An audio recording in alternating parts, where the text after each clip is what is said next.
Bismillahirrahmanirrahim. Assalamualaikum warahmatullahi wabarakatuh. Waalaikumsalam warahmatullahi wabarakatuh. Allahumma salli wa sallim mubarak ala sayyidina Muhammadin wa ala alihi walhamdulillahi rabbil alamin. Puji syukur pada Allah yang sudah menyediakan dirinya turun di tengah malam untuk menjawab doa-doa mereka yang kemudian bermunajat di malam hari. Allah turun, ya, kata Rasulullah, di pertengahan malam, di 2/3 malam, dan di 1/3 malam. Kemudian Allah bertanya kepada hamba-hambanya, siapa yang ingin kemuliaan? Qum, bangun, qumil laila, bangun. Nanti aku akan berikan kemuliaan. Siapa yang ingin kebahagiaan, siapa yang ingin kekayaan, siapa yang ingin pertolongan, siapa yang ingin bantuan, siapa yang menginginkan diriku, kata Allah, bangun, maka aku akan berikan itu semua yang kalian inginkan. Kita pada hari ini mencoba mengkaji surah Al-Muzammil, surah yang menjadi salah satu surah kesenangan Ustadz. Surah Al-Muzammil surah keberapa? Ke-73. A'udzu billahi minasy syaithanir rajim. Ayo. Ya ayyuhal muzammil,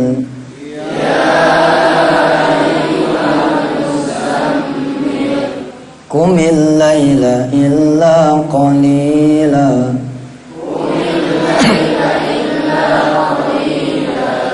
nisfahu aw inqus minhu qalila,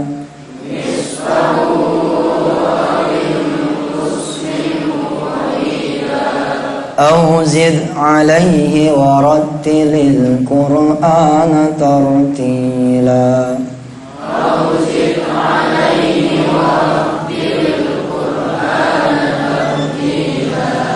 إنا سنلقي عليك قولا ثقيلا.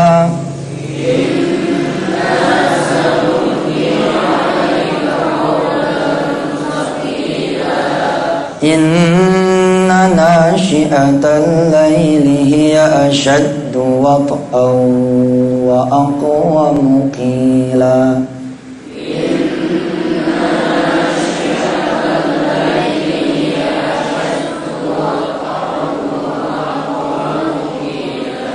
إن لك في النهار سبحا طويلا.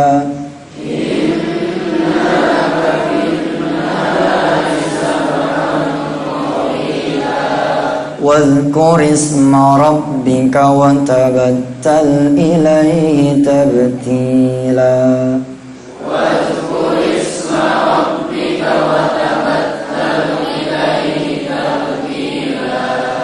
رب المشرق والمغرب لا إله إلا هو.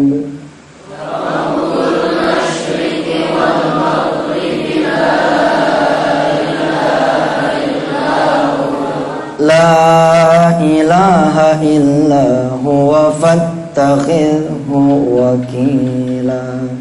La ilaha illa huwa fattakhidhu wakila. Ini ayat-ayat ini yang menemani Ustadz ketika Ustadz hidup di dalam kamar tahanan, ketika Ustadz hidup di dalam pelarian, ketika Ustadz hidup di dalam suasana penuh dengan tekanan, punya utang banyak, jauh dari keluarga, kepengen ngumpul sama orang tua, pengen ngelihat adik. Ini ayat yang dibaca. Satu baris ini, ya, Rabbul Masyriqi wal Maghrib. Ustadz tahu bahwa Ustadz akan datang kepada siapa?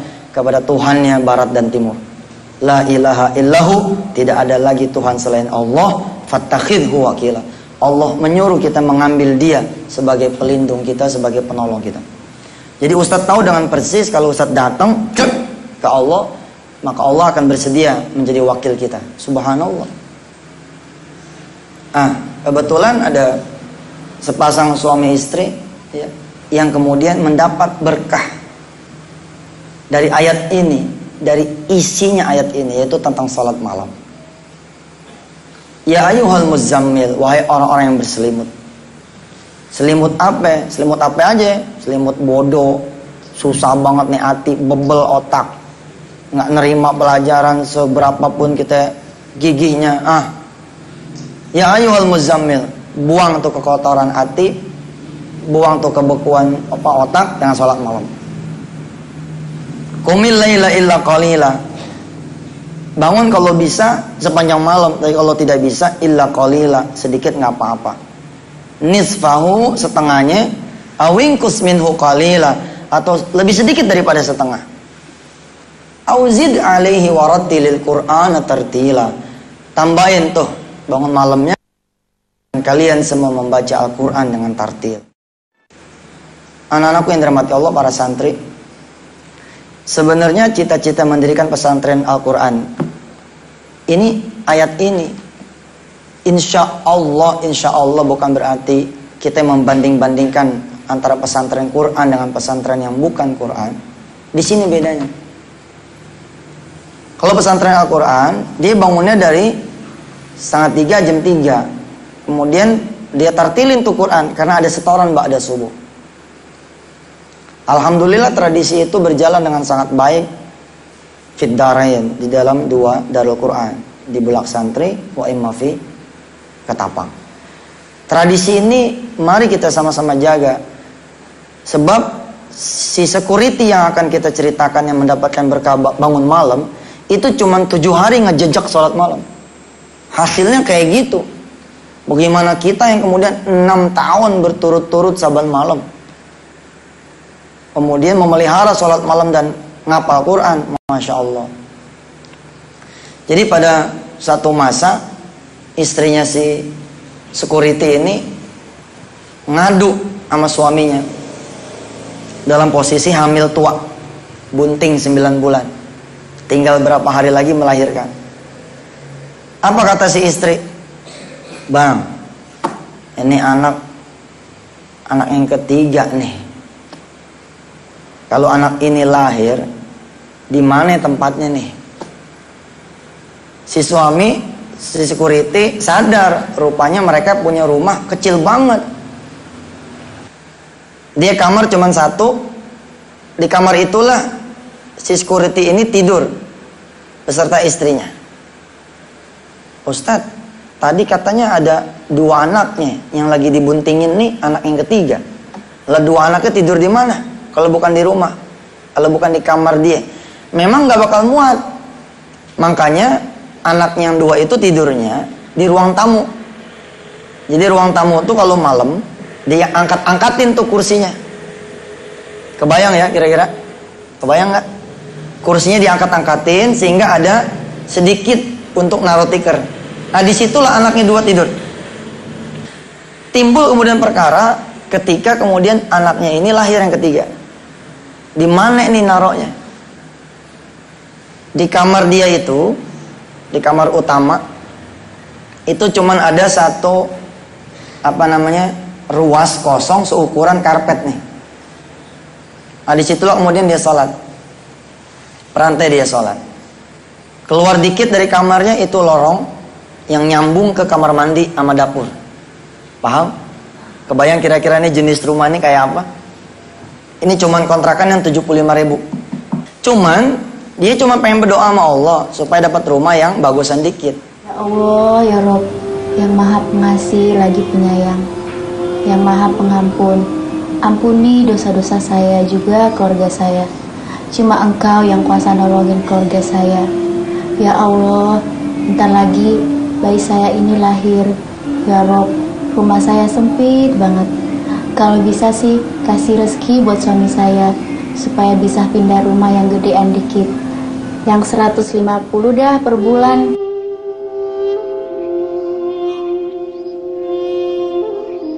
Abang mau tahajud juga? Iya mau, tapi abang mau ngaminin dulu doa lo. Tolong ulangin lagi nih tadi doa lo tuh. Ya Allah, bentar lagi bayi saya lahir. Rumah saya sempit banget. Tolong suami saya dikasih rezeki yang banyak. Dikasih yang banyak ya Allah, supaya bisa pindah ke rumah yang gedean dikit. Ya 150 apa 200 dah sebulannya. Amin. Hari besoknya kebetulan dinas malam Si security kan udah janji nih nemenin si istri bangun malam dan ngaminin doanya sampai nanti melahirkan. Supaya apa? Supaya dia bisa punya rezeki ketika anak ini lahir. Tapi jadi masalah nih di hari kedua. Apa yang jadi masalah? Ternyata si security ini dinas malam besoknya. Kalau dinas malam kan berarti nggak bisa nih, nggak bisa tahajud. Tahajud kan kudu tidur dulu. Akhirnya dia pamit sama pimpinannya. Saya pamit sampai istri saya melahirkan, saya nggak bisa dinas malam. Ditanya sama komandannya, kenapa begitu? Habis istri saya punya permintaan supaya saya bisa nemenin dia bangun malam, saban malam sampai dia melahirkan. Dia ceritain dah tuh, istrinya punya kepengen punya rumah yang lebih baik. Kata istrinya satu-satunya cara cuma lewat doa. Dan doa yang mustajabah itu adalah doa yang dipanjatkan kepada Allah habis sholat malam. Wah, komandannya ngedenger itu nggak tega kalau nggak ngiyain. Apa kata si komandan? Iya dah, sampai melahirkan nanti silakan Anda tidak dinas malam. Tapi nanti setelah anak Anda lahir, Anda dinas seperti biasa lagi. Siap dan mulailah kemudian hari-hari berikutnya dia sholat malam tuh, karena bisa pulang sore. Hari kedua masih telat. Malam Senin tuh kejadiannya yang pertama. Yang kedua malam Selasa masih telat dia. Masih duluan istrinya bangun. Malam ketiga masih telat, masih duluan istrinya bangun. Hari keempat malam Kamis, ternyata masih juga istrinya nih yang bangun duluan. Si suami udah tinggal amin, amin, amin. Alhamdulillah, hari Kamis paginya mulai nih doanya terjawab. Cepat sekali nih. Dia sholat kan hari Minggu ya, malam Senin kan. Malam Senin, malam Selasa, malam Rebo. Malam Kamis, baru 4 malam. Hari Kamisnya Allah ngasih jawaban sama dia. Ustadz bilang berapa hari tuh? 7 hari. Ini belum 7 hari nih. Tapi hari Kamisnya udah datang nih jawaban. Berupa apa jawabannya? Adiknya si security datang, perempuan. Waalaikumsalam. Lulusan. Tunggu-tungguan nih. Ada apaan mari? Ini bang, saya mau ke Surabaya. Hah? Kok Surabaya? Ngapain lu sana? Ada training bang. Training apaan? Saya pilih jadi TKW di Riyadh. Insya Allah sih pergi berangkat ke sana. Oh gitu, bagus dah kalau begitu. Cuma lu bisa doain aja kalau selamat sampai pulang pergi di Riyadh. Iya. Lagian juga buat ngempanin anak lu tuh. Itu dia bang persoalannya. Persoalan apa lagi? Itu loh bang, saya sekali mau nitipin anak saya ke abang. Mur. Nih, lihat sini, Mur. Rumah kayak curut begini. Nih, lu lihat nih. Apa kelihatannya lega? Belum lagi motor gue yang termal masuk. Mau taurin mana anak lu, San? Ya bang, bisa bang. Nah saya mau ditaruh mana nih? Yang pusingin cuma anak saya doang. Ya, selalu kayak kagak ada soal yang lain lagi sih. Ya ada sih bang. Cuma kan yang lain pada begitu semua. Ya udah deh, gini aja. Tungguin Nompol pulang, nanti kau udah ngizinin, anak lu bolehlah tinggal di sini. Ntar mau tidur di mana kek? Gue taruh, ya. Abang aja dia ngomong. Saya kan jarang ngomong sama Mpok. Ya udah deh, ntar gue yang ngomong sama Mpok lu, ya. Iya bang. Aduh bang, makasih ya bang, makasih banyak ya bang. Dadah deh bang, saya permisi dulu ya bang. Iya. Salam ya buat Mpok. Iya deh. Assalamualaikum. Waalaikumsalam. Hati-hati, San. Doanya si security apa tadi? Doa bininya apa? Ya Allah bikin gede rumah saya, iya kan? Supaya jadi 2 kamar. Boro-boro dikabul sama Allah. Malah sekarang Allah bikin sesek tuh rumah. Anaknya berapa tadi? 2. Anak yang mau dititipin berapa? 2. Mau ditaruh di mana? Karena itulah si security godek-godek. Ini Allah apa yang maunya? Katanya siapa yang berdoa dikabul. Ini boro-boro dikabul, malah tambah sempit. Enggak diiyain adiknya. Kalau dia ke Arab Saudi, siapa nih ponakan? Tapi diiyain, ditaruh di mana? Akhirnya nyerah nih si security. Apa kata si security? Tungguin Pok lu aja dah. Nggak lama pulang istrinya bawa tentengan. Mau ngomong nih si security, Dek, tadi abang punya adek datang bawa ponakannya 2 mau dititipin di sini. Redok nggak lo? Baru mau ngomong, bininya ngomong begini. Assalamualaikum bang, cium tangan. Alhamdulillah ya bang, kita udah 4 malam nih sholat malam. Ini malam Jumat, malam yang kelima Sayyidul Ayam. Insya Allah doa dikabul. Nah repot dah. Akhirnya niat pengen ngomong gak jadi. Nah saat itu kemudian si suami meninggalkan rumah dalam keadaan begini niatnya. Baik ya Allah, ntar malam saya akan bangun malam. Saya akan bangun duluan, lebih dulu daripada istri saya. Nah itulah yang dimaksud dengan watabattal ilahi tabtila.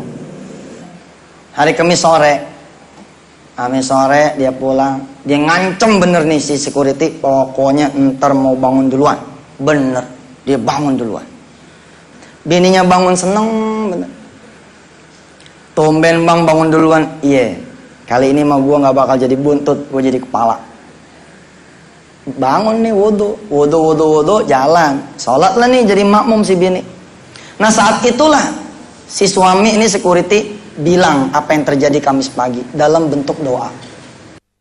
Ya Rob, kabulin apa yang jadi hajat ayah sama bini ayah. Ya Allah, tadi pagi ada yang datang, terus mau nitip 2 anak di mari. Bagaimana ya Allah? Bener tuh bang, doanya kayak begitu. Doanya mana? Doa yang tadi? Ya itu tadi pagi ponakan abang datang ke sini, terus mau tinggal di sini. Iya sih, cuman gue bingung bilang sama lu. Pan doanya begono, jawabannya malah begini. Ya Allah abang, itu namanya rezeki dari Allah. Siapa orang yang mendapatkan pertolongan Allah setelah itu adalah orang yang menyambut kehadiran Allah. Bang, Allah udah datang tuh, yaitu lewat wujud adanya abang. Gitu, iya. Inna rabbaka ya'lamu annaka taqumu adna min thulutsai laili wa nisfahu wa thulutsahu wa ta'ifatum minal ladzina ma'ak. Allah tahu siapa yang bangun malam. Hebat kan? Apalagi disempurnain tuh masih security dengan bersedekah. Yaitu sedekah apa coba? Sedekah rumah dia, sedekah tempat. Maka Jumat paginya besiul-siul nih si security. Udah sempurna, masa iya nih Allah nggak jabanin rumah yang gedean dikit. Alhamdulillah, ternyata malah dapat peristiwa yang berikut ini. Masuk. Assalamualaikum. Selamat siang Pak. Duduk.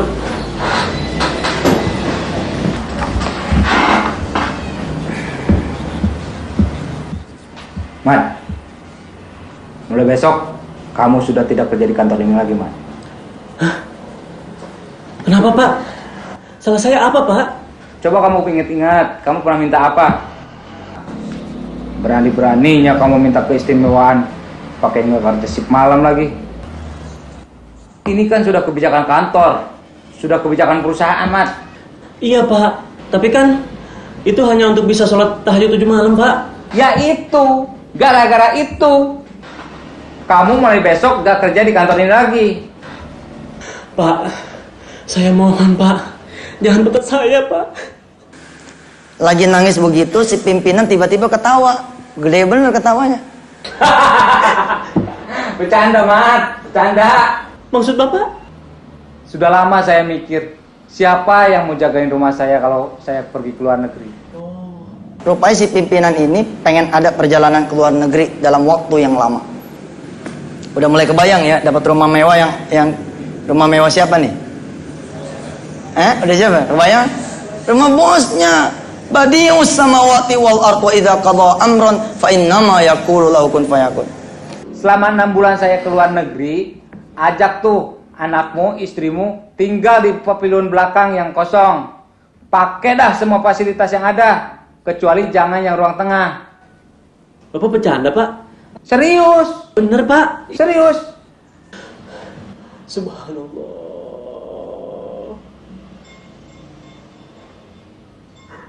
Ya Allah, bertakbir ini sih. Security bertakbir. Semudah itu Allah memberi rumah. Kalau kemudian si security ini nerusin sholat tahajud nih di rumah itu, dia terusin tuh sholat. Bisa jadi itu majikannya mati di luar negeri nggak balik-balik. Nah, rumah itu jadi milik dia beneran. Ya, bisa jadi lah. La haula wala quwata illa billah. Hari ini belajar bagaimana punya rumah mewah dalam waktu seminggu. Barakallah. Mudah-mudahan kita ketemu di kajian berikutnya. Mari kita baca doa kafaratul majelis bersama-sama. Subhanakallahumma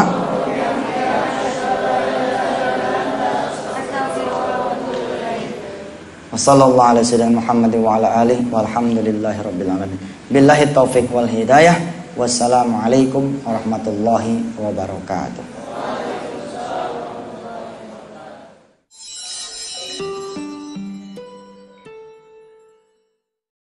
Anak-anaknya yang terbunuh, istri-istri atau perempuan-perempuan yang terbunuh gitu ya. Masya Allah, luar biasa. Kita mengutus 2 tim dari Wali Care untuk berangkat ke Gaza. Ya, insya Allah.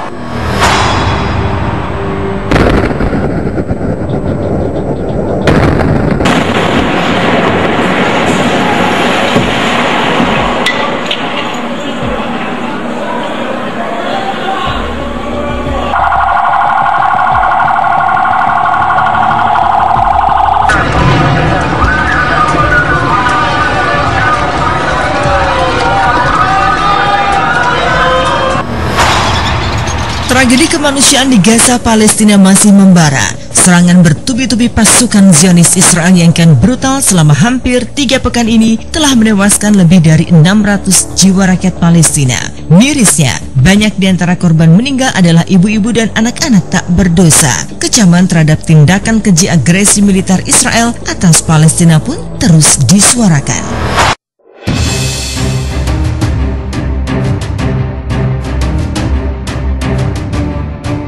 Serangan Israel yang diklaim untuk menyerang kelompok militan Hamas itu nyatanya tak hanya menimbulkan korban jiwa di kalangan masyarakat sipil. Ironisnya, pertumpahan darah ini terjadi di bulan suci Ramadan. Dan kini, dikala umat muslim di belahan dunia lain bersukacita menyambut datangnya Hari Raya Idul Fitri, rakyat Palestina terus berlinang air mata dalam suasana serba mencekam di tengah peperangan. Dunia mengutuk serangan Israel membunuh rakyat sipil Palestina tak berdosa, tak terkecuali para selebriti tanah air.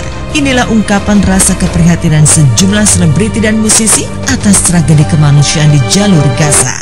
Satu hal yang menyedihkan menurut saya ya.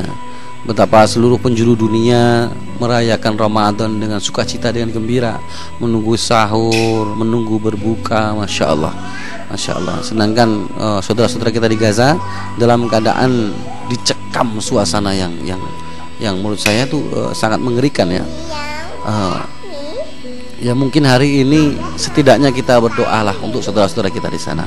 Apalagi menjelang beberapa hari sebelum Idul Fitri ini satu hal yang cukup ya berlinang air mata bahwa saudara-saudara kita mestinya gembira di sana, tapi dalam keadaan terluka, dalam keadaan keluarganya terbunuh, anak-anaknya yang terbunuh, istri-istri atau perempuan-perempuan yang terbunuh gitu ya. Masya Allah, luar biasa. Kami sih pengen bukan cuma keprihatinan tapi justru semangat.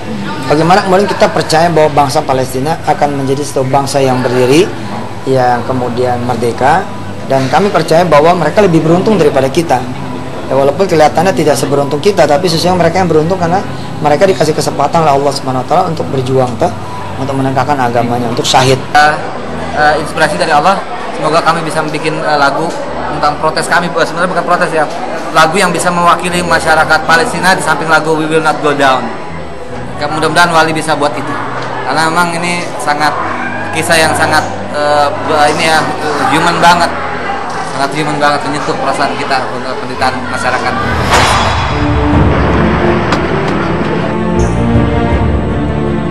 Duka rakyat Palestina adalah duka seluruh umat muslim dunia. Dan duka itu dirasakan begitu dalam oleh Ustadz Yusuf Mansur. Bagaimana tidak, Geraha Tahfiz Darul Quran di Gaza yang diprakarsai oleh Ustadz Yusuf Mansur hasil sumbangan rakyat Indonesia ikut menjadi sasaran brutal pasukan Israel. Ironisnya, Geraha Tahfiz yang rencananya akan digunakan untuk anak-anak Gaza menghafal dan mengkaji Al-Quran baru saja diresmikan pembangunannya hancur akibat rudal pasukan Israel. Seperti apa reaksi Yusuf Mansur saat mendengar Geraha Tahfiz porak-poranda akibat ulah Zionis Israel? Lantas apa yang akan dilakukan Yusuf Mansur setelah cita-cita mulianya lewat rumah Tahfiz itu hancur begitu saja? Benarkah Yusuf Mansur tidak akan membangun lagi Geraha Tahfiz di jalur Gaza?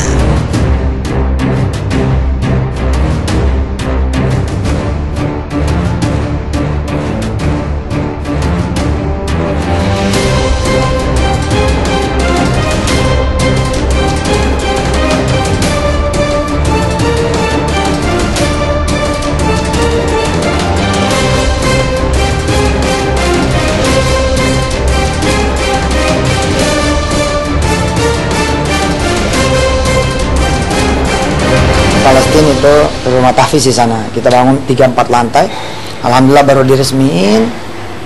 Kemudian baru dipakai 3 hari, Allah kasih kemudian ketentuan yang lain. Rumah tahfiz itu hancur porak-poranda.